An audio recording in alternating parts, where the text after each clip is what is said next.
Bismillahirrahmanirrahim. Assalamualaikum warahmatullahi wabarakatuh.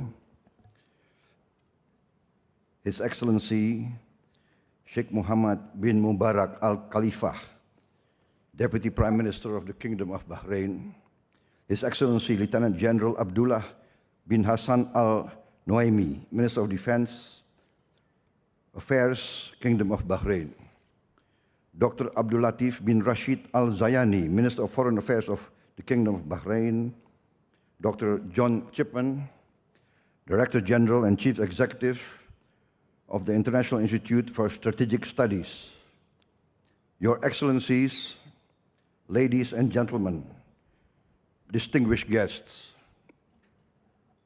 First of all, let me thank you for the great honor you have given me, inviting me to take part in the Manama dialogue, and also to give me the great honor of giving an opening address. I hope I will not be too long in my address. It is my privilege to address this dialogue, especially with its most timely theme of multilateralism.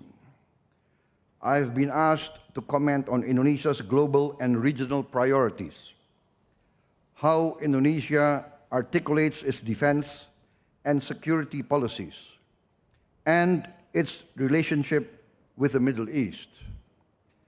It is easiest for me to address the last point first, to say that Indonesia and the Middle East, the Arab world, are closely interconnected would be an understatement. I do not need to remind those here that Indonesia has the largest Muslim majority population.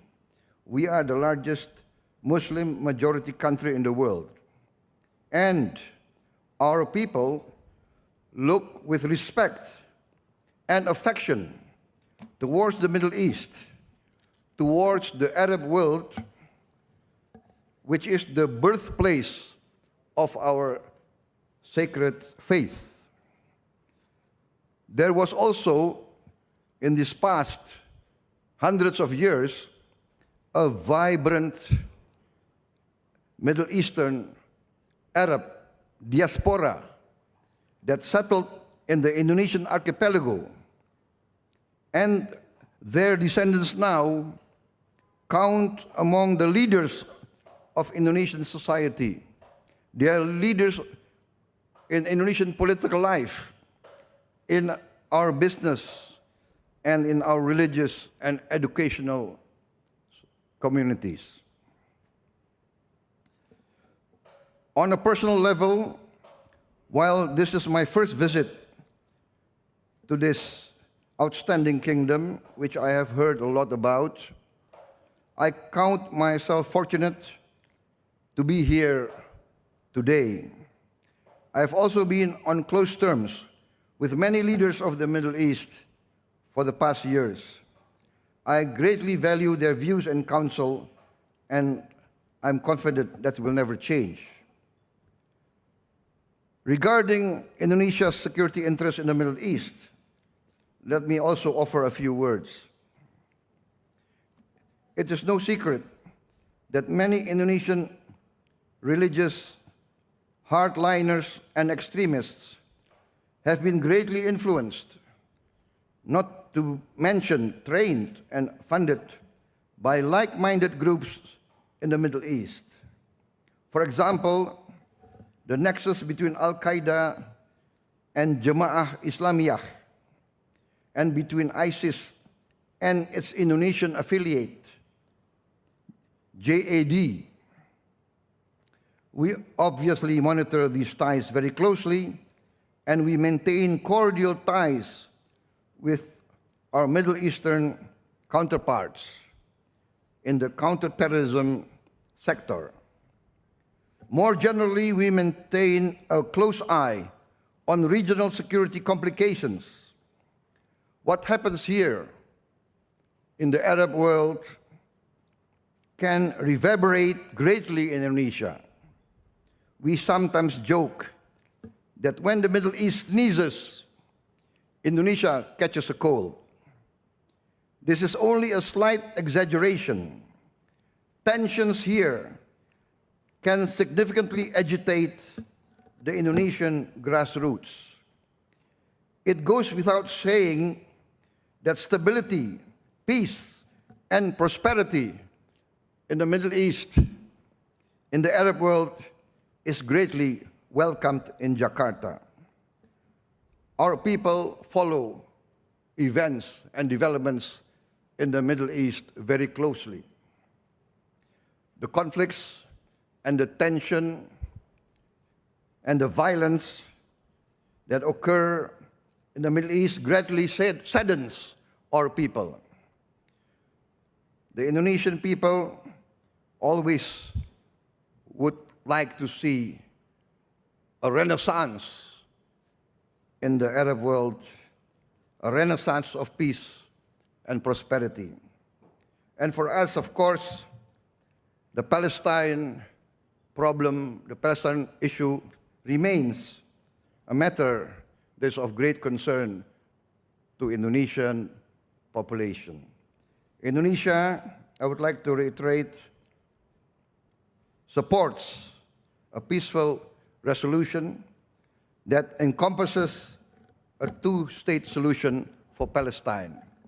And we are very willing to do all we can to enhance and improve the prospects of such a solution. Indonesia is situated in the crossroads between two great continents and two great oceans.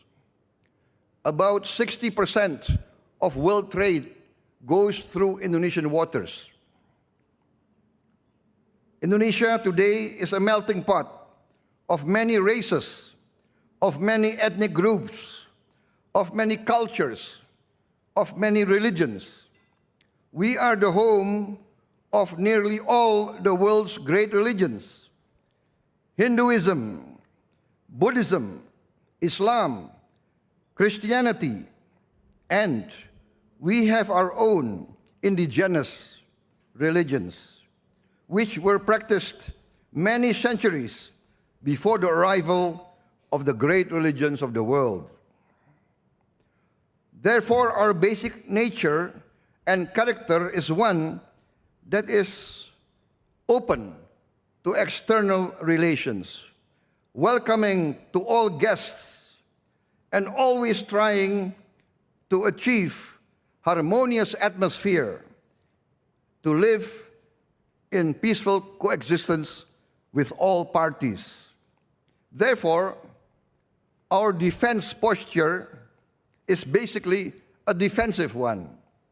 We have no territorial aspirations outside our national territory.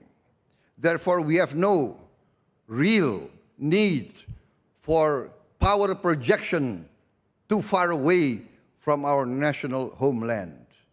This will reflect, and this is reflected in our continuing development of our defense posture and defense strategy.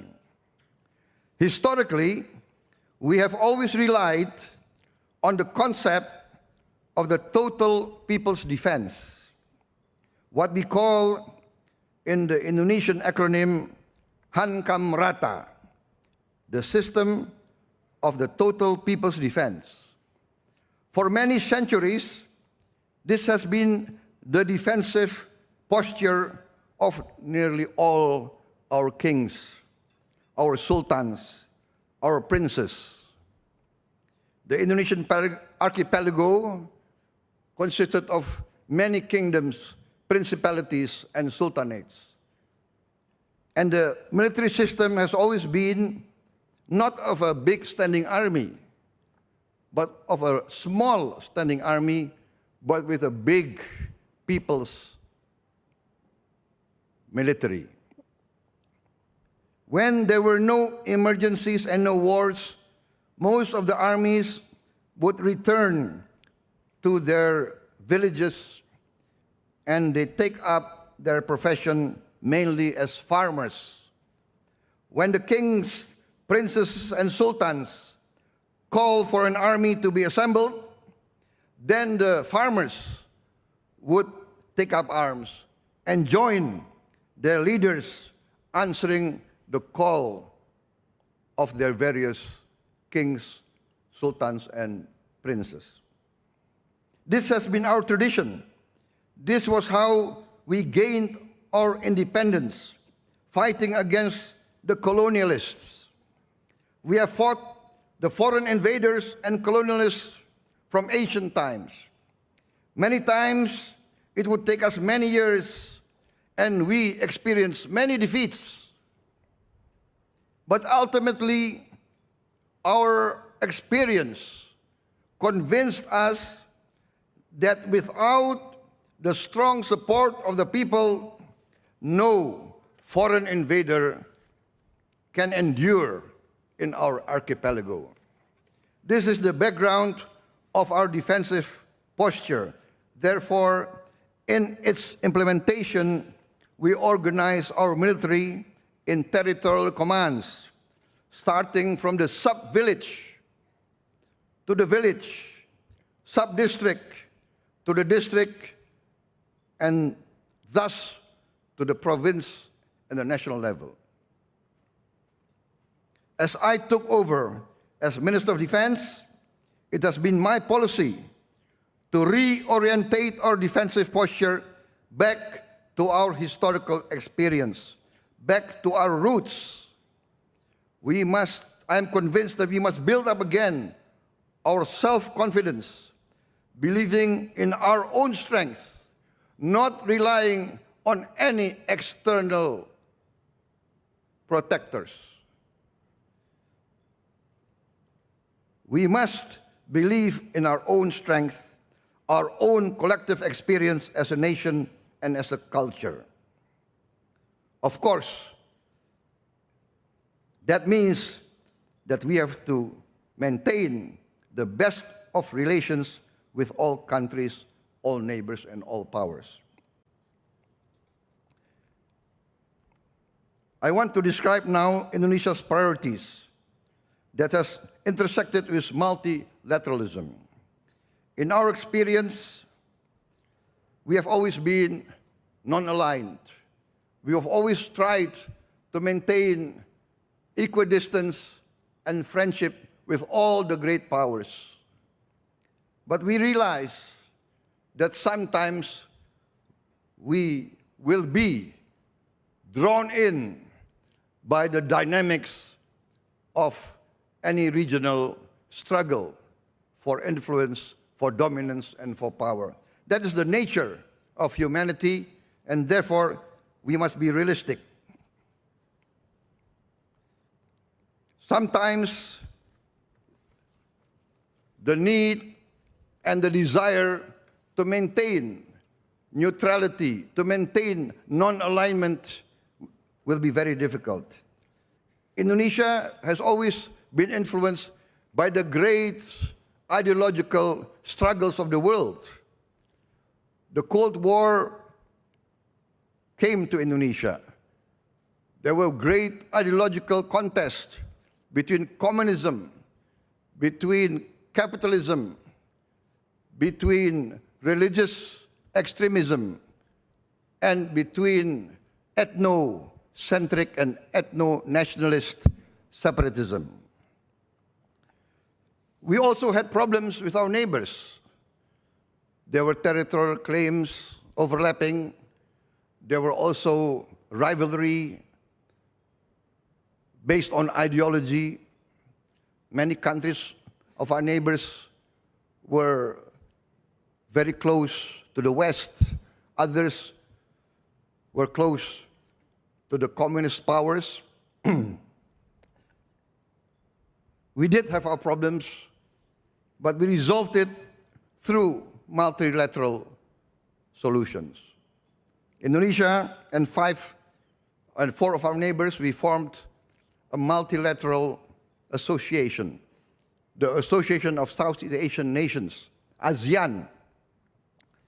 And through ASEAN, we have overcome many of our territorial problems, many of our conflicts with our neighbors. We resolved our conflict with Malaysia. Now we are very close.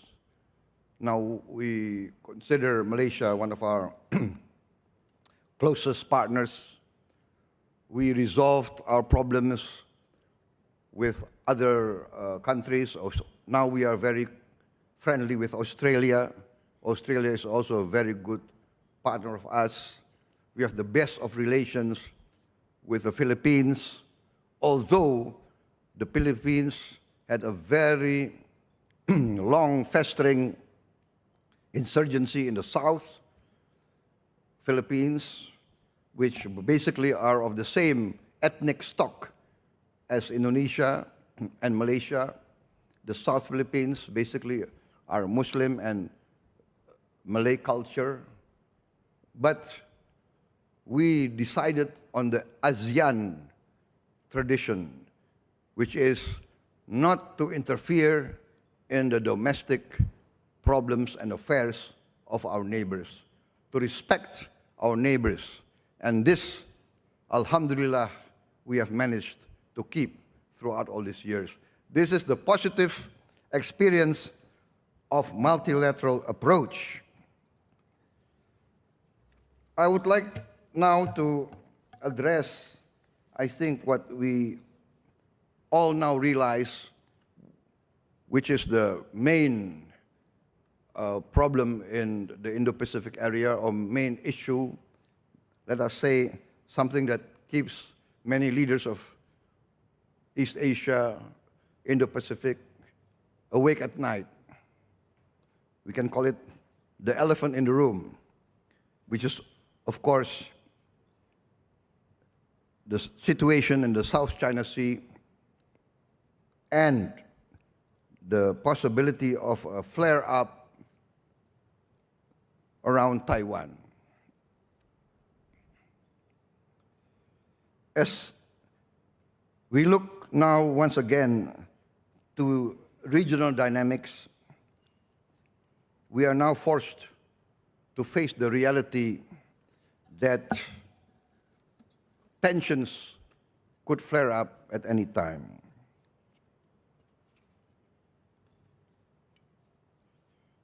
The world has become a smaller place. What happens in one place will influence many, many places elsewhere.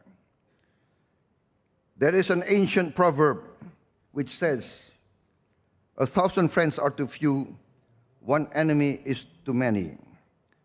What does that mean for Indonesia? First of all, we offer respect for all powers.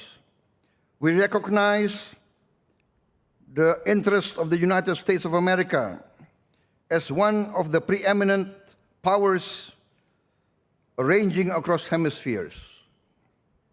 But we also have stood by very long by a one China policy.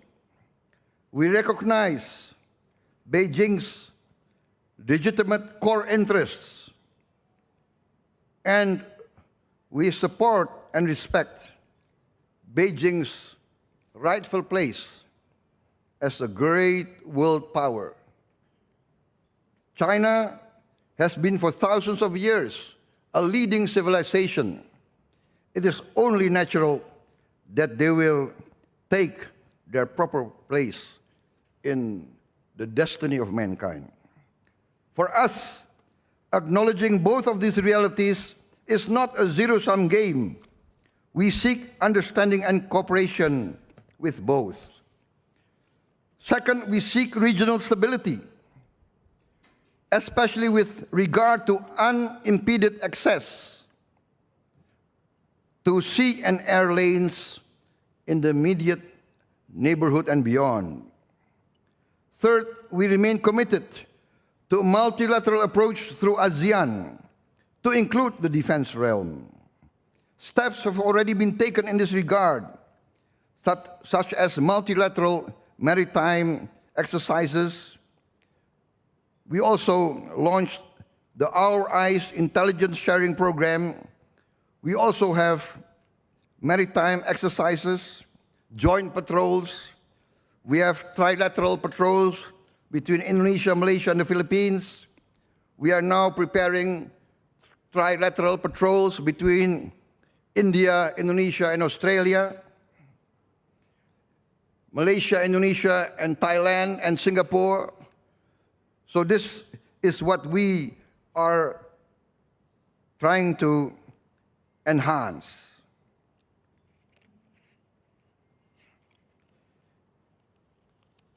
Recently, of course, we see more and more realignment in the Indo-Pacific area. We see lately new multilateralisms. We support basically the right of every country to defend and enhance their sovereign rights. And we respect these sovereign decisions. Distinguished guests, I will not go too much into detail. Maybe my speech can be distributed after it's been edited a bit. I would just like to share with you that although we have been blessed for basically nearly 40 years of basic peace and prosperity in Southeast Asia, perhaps we have been a bit too complacent because of our lively democratic process and because in our experience, the Indonesian military, let us say 22 years ago, voluntarily withdrew from political life. I think we are one of the first, maybe few militaries who withdrew voluntarily from political life. I was, at that time, one of the few military leaders who supported and basically engineered this withdrawal from active political participation. Why? Because Indonesia spans a very wide territory. We have the same national territorial size basically as Western Europe. Western Europe, London to Moscow, is like flying from our westernmost point to our easternmost point. 7.5 hours flight. We have 3 time zones.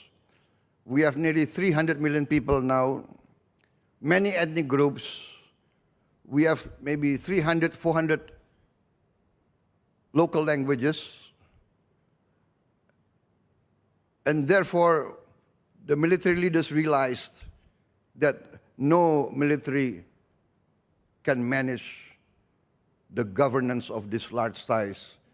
And therefore, we opted for democracy and we withdrew from active military political participation. What does that mean? What does this mean? This means that the Indonesian civil society has taken a very strong role. And as we understand, the civil society everywhere, maybe in Indonesia especially, do not like a strong military. They do not like big defense spending because defense spending, which is large, sometimes is considered to be at the expense of social spending, of economic development. This is what we are trying to convince our civil society, that defense is a requirement for peace. There can be no peace without a strong defense. There can be no prosperity without peace. And even if we are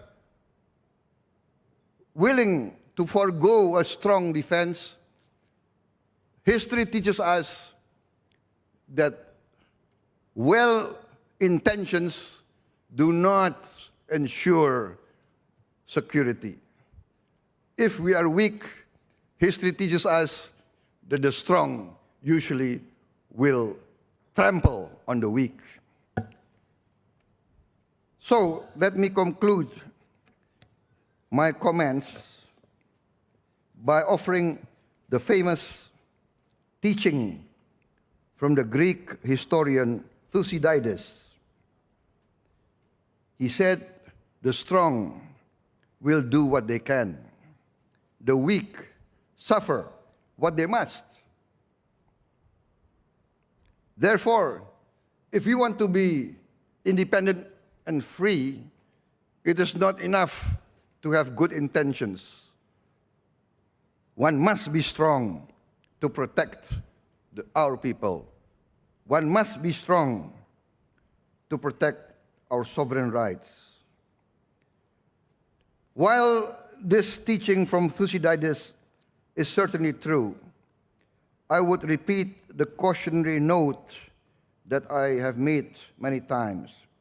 The world has become a small, crowded place, made that much smaller in a virtual sense by the digital information revolution. We have many big threats to our planet: the environmental threat, the climatic change. We are experiencing a pandemic. We do not know what other pandemics will come and when. Therefore, in my defense planning, next year alone, we will build 40 new hospitals, and we will enhance the 110 military hospitals that we already have. We will add 40 to the 110 we already have, and we will open our hospitals to support civil society, to support our civilian population. For instance, my experience a few weeks ago, I opened a hospital, 200 beds. In the first month, we had 400 COVID patients. Alhamdulillah, thank God, the 400 patients all survived.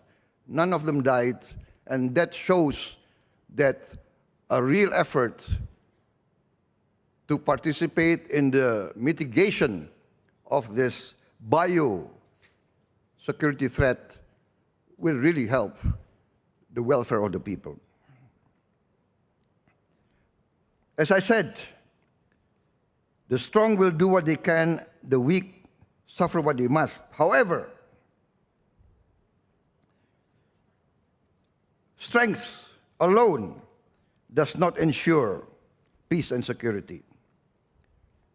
We know that universal values now have become more prevalent and more urgent. By this I mean the desire for peace have become global. The desire for freedom of expression, for social justice, for freedom of creativity have all become necessary.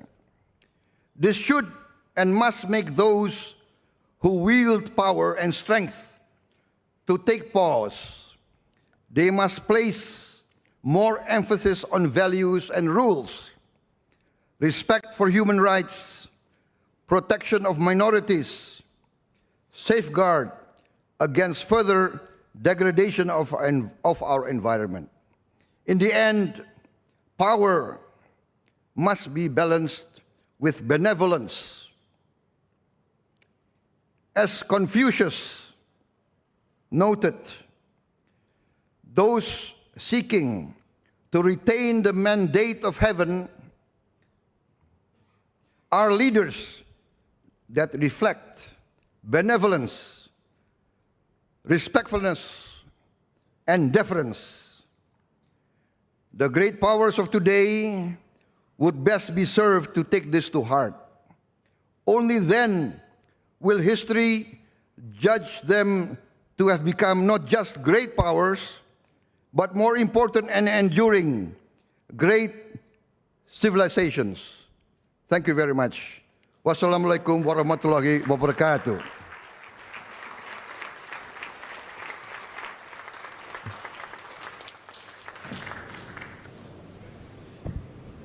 Thank you, Minister, for those opening remarks, and we will certainly distribute your remarks as soon as we have them finalized. I was lucky enough to read your full text, and there are many other perceptions there that I think could be usefully shared. We might just take one or two questions before we leave now for dinner. I might just ask you the first. You mentioned in your remarks that you respect the sovereign decisions that countries in the region take to protect their strategic interests in the way in which they choose. Recently, there has been a new, very specialized minilateral arrangement made between the United Kingdom, the United States, and Australia to support nuclear propulsion in Australia, and also to share technology in the cyber and AI and quantum realms. Is that a minilateral arrangement that Indonesia can see as supportive of the strategic situation in the Indo-Pacific? Well, officially, our position is that, of course, Southeast Asia should remain nuclear-free. And the fear, of course, among Southeast Asian nations is that this will spark an arms race. This will spark more countries seeking nuclear submarines. And we know that now the technology is there. I think many other countries can very soon have nuclear submarines. I would say Japan, India, and many other countries. So that's the concern. But as I said, the emphasis of every country is to protect their national interest. If they feel threatened, if they feel that they have an existential threat, they will do whatever they can to protect themselves. And this is what I mean, that we understand that and we respect them. And therefore, for us, it makes us even more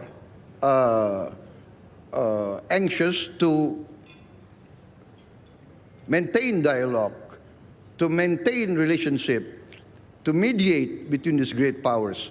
But as I said, that every country will do what they can to protect their national interest. If they feel threatened, we fully understand what they will do. Thank you very much. I thought there was one question from here, from Musharraf Zaidi. Yes, if you stand, the microphone is right to your right, and we'll close with that question. Go ahead. Thank you, John, and Minister Subianto. That was a fantastic speech. Thank you for that. I'm from Pakistan. I work for a think tank called Tabad Lab in Islamabad. We in Pakistan have always admired and maybe almost enviously looked at Indonesia as a big brother, being the largest Muslim majority country on the planet. You just mentioned the other big factor that we've envied, which is, of course, civilian supremacy and the military's voluntary withdrawal from public life and political life in the way that you described. And the other thing we've always admired about Indonesia is that we've always felt that the problem of extremism, of course, you've had a difficult challenge with terrorism, but the problem of extremism in your society isn't as profound or as problematic as maybe we've had to deal with and are dealing with currently.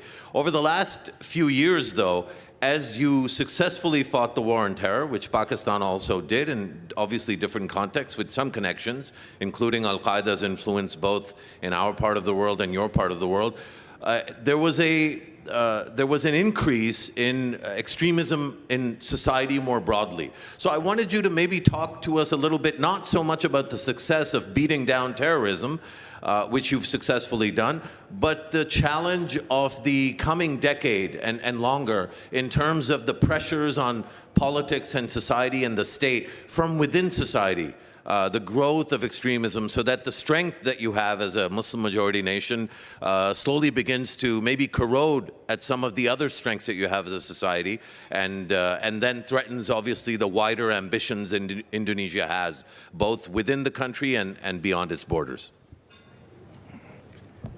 Thank you very much for your question and your kind words about Indonesia. As you know, we also admire Pakistan. I would like to make this observation. I believe, from my own experience, that extremism, radicalism of any sort will thrive when there is poverty, when there is inequality, when there is injustice, when the common people lose hope, when the poor do not get the same treatment in the courts of law, when they feel abandoned by the powerful, this is fertile ground for radicalism, for extremism. When there is justice, when there is real democracy, when there is accountability of leaders, when there is equal treatment in the courts of law, all these factors will make the extremist and radical propagators irrelevant. This is my conviction. So the challenge is, how do we provide these essentials? Social justice, economic justice, clean government, rule of law, equality of law in front of the courts. This is my conviction. And then we can have prosperity. Then we can have peace. This is our experience. This is our experience. We actually are blessed with a lot of wealth, but many of this wealth does not trickle down to the poor, to the masses. But we have done great strides. We have done great strides. But there is always rising expectation. When the poor, through the digital revolution, they see on television, they see the cars, they see the nice buildings, they see air condition, they see all these modern attributes, and they have no access. That, I think, is fertile ground for radicalism. Thank you. That's my opinion. Thank you. Minister Prabowo, thank you very much for your opening address. I mentioned that the security situations in the Indo-Pacific and the Middle East were codependent. It's excellent that you bring to us the perspective from the Indo-Pacific, and that your relations with your colleagues in this part of the world are indeed so collegial that we can find multilateral solutions for peace and prosperity between the Middle East and the Indo-Pacific region. Thank you very much for joining us, and you've sung for your supper. It's time for you to enjoy it. Thank you very much. Thank you for the gift you have given me. Thank you.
you.